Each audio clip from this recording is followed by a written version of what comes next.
Bakunzi bacu b'Isaro Life TV twongeye twagarutse. Bakunzi bacu rero nkuko duhora tubibabwira, uyu munsi nabateguriye urubuto rwitwa inanasi. Inanasi nayo ndagira ngo tuyivugeho ku magambo make. Bakunzi bacu rero uwabageze hano bwa mbere yakora subscribe, agakora like, agakora na comment kubyo tubagezaho, mukanasharinga n'abandi bakabimenya. Uyu munsi rero tujye kubagezaho urubuto rw'inanasi. Inanasi zikomoka muri Amerika, zigizwe n'amazi 83%, zikagirwa n'icyo bita albumine 13.9%, acide organique 0.67% na kalori 62%. Ifite kandi n'imyunyungugu na vitamine nkeya. Izo za albumine nizo gucagagura za proteine zo mu biribwa. Inanasi ifite rero ubushobozi bwo gucagagura cyangwa se gusya ibiryo biri mu gifu, bigatuma mu gifu hadakomeza kubyimba, igatera irari ryo kurya.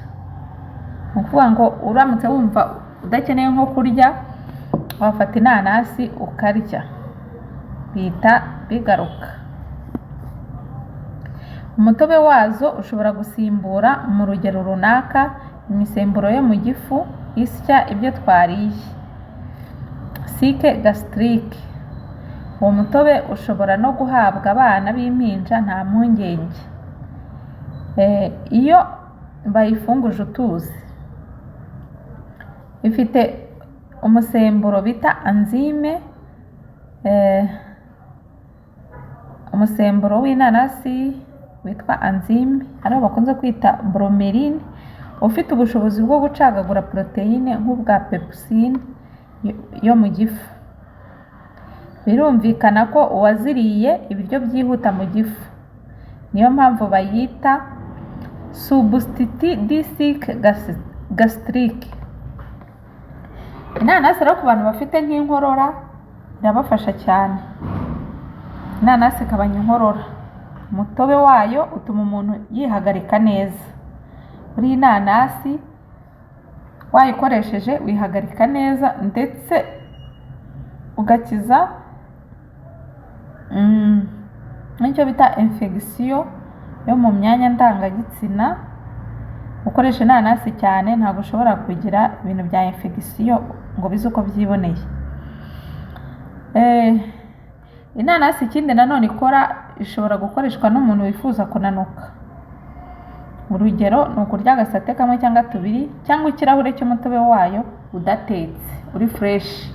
Kwa kundi umuntu ayikora ari ji iri fresh, ukanywa ikirahure cyayo ushaka kunanuka, umutobe wayo urabikora cyane. Bakunzi bacu rero murumva ibyiza by'inanasi. Ku bantu mwumva bibashimishije cyangwa se mwifuza kuba mwayikoresha, mujye muyikoresha mwumva neza ibyayo nuko bigenda. Ikindi rero bakunzi bacu twakongeraho, nagira ngo mbabwire no ku rubuto rwitwa inkeri. Inkeri nazo zifite umumaro wo gukangura amara. Umumaro wo gukangura amara, kuba zifite amasukari yoroheje atananiza umubiri.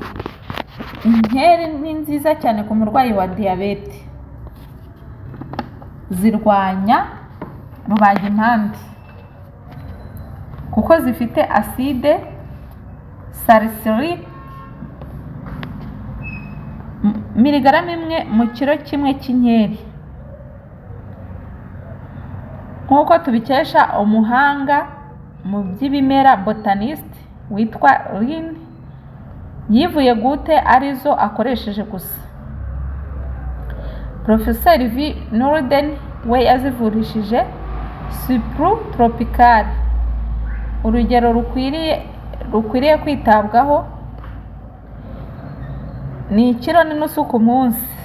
ukabikora iminsi myinshi ikurikiranye birwanya n'impatwe na za hemoroide, kwipfundika kw'imitsi yo mu kibuno, bikarwanya n'icyo bita congestion veneuse, kubyimbagirana kw'imitsi, rubaga impande yo mu ngingo na gute ndetse n'impyiko. Zikunda gukoreshwa mu mavuta y'ubwiza bisiga, kandi kwisiga umutobe wazo bitunganya uruhu. Umutobe wazo uvanze n'indimu birwanya indwara ya eferide, ibibara bitukura biza ku ruhu, tache de rousseur. Amababi y'inkeri cyane cyane iz'ishyamba arwanya zimwe mu ndwara zifata imyanya y'ubuhumekero, icyo bita catarrhe des voies respiratoires supérieures. Ni ukuyasoroma ukayanika, bakabika ifu yayo ari nayo bakoresha. Bakunzi bacu rero, murumva ko ibyiza by'imbuto ari byinshi cyane, biba bifite akamaro kanini, usibye ko bamwe muri twe baba batazi uburyo bikoreshwamo, ariko ni ukuvuga ngo uramutse ubikoresha hafi ya buri munsi ubinyuranya, ni ukuvuga ngo icyo gihe uba wikingira indwara n'ubuzima bugakomeza kugenda neza, hanyuma mugasa neza, mugatekereza neza. Bakunzi bacu b'Isaro Life TV, tubibabereyemo, twifuza ko mwamera neza, mukagira impagarike n'ubugingo. Mwumva rero ibintu biba bibashimishije, mukore like, mushyiraho na comment uko mubyumva, mukore na share n'abandi babashe kubyikorera cyangwa se babigireho n'ubumenyi.